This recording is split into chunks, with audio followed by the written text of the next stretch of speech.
আজ রাখি বন্ধন দেশের অন্যান্য প্রান্তের সঙ্গে এই পশ্চিমবঙ্গের সর্বত্রই পালিত হচ্ছে সুরক্ষার প্রদানের শপথের দিনটি।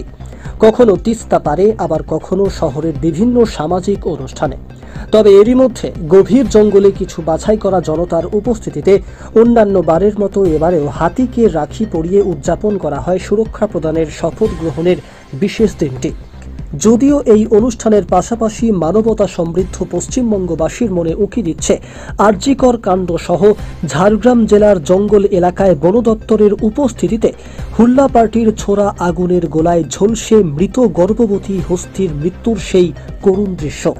সোমবার দেশ জুড়ে রাখি উৎসব পালন করা হলেও রবিবার জলপাইগুড়ি জেলার গরুমারা জাতীয় উদ্যানের রামসাই বন বিভাগের মেদলা হাতি পিলখানায় থাকা বন বিভাগের কুনকি হাতিদের রাখি পরিয়ে এই মুহূর্তে পৃথিবীর বুকে টিকে থাকা সর্ববৃহৎ প্রাণীর সুরক্ষার শপথ নেয় স্বেচ্ছাসেবী সংগঠনের কচিকাঁচা থেকে বন বিভাগের মাহুত সহকর্মীরা।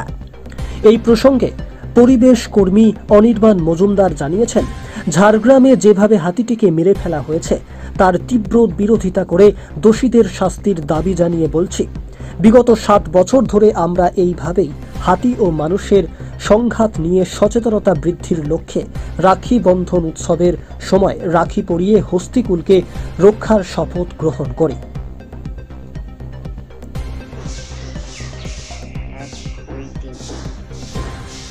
সাম্প্রতিক ঘটে যাওয়া ঝাড়গ্রামের যে নৃশংস হাতি হত্যা হয়েছে তার বিরুদ্ধে গোটা রাজ্য জুড়ে সোচ্চার, আমরাও সোচ্চার। সেখানে অপরাধী গণতন্ত্রের যে গাফিলতি তার বিচার চাই। একই সঙ্গে প্রতি বছরের মতো আমরা এই জায়গায় হাতি মানুষ সংঘাত রক্ষা বা হাতি মানুষ বন্ধুত্বপূর্ণ সম্পর্ক হোক রক্ষার রাস্তা যাবুক, এটা নিয়ে আমরা হাতি বন্ধন উৎসব রাখি বন্ধন উৎসব এখানে ছোটো মেয়েরা বলে স্কুল কলেজে ছাত্রছাত্রীরা হাতিকে রাখা করে দিয়েছে।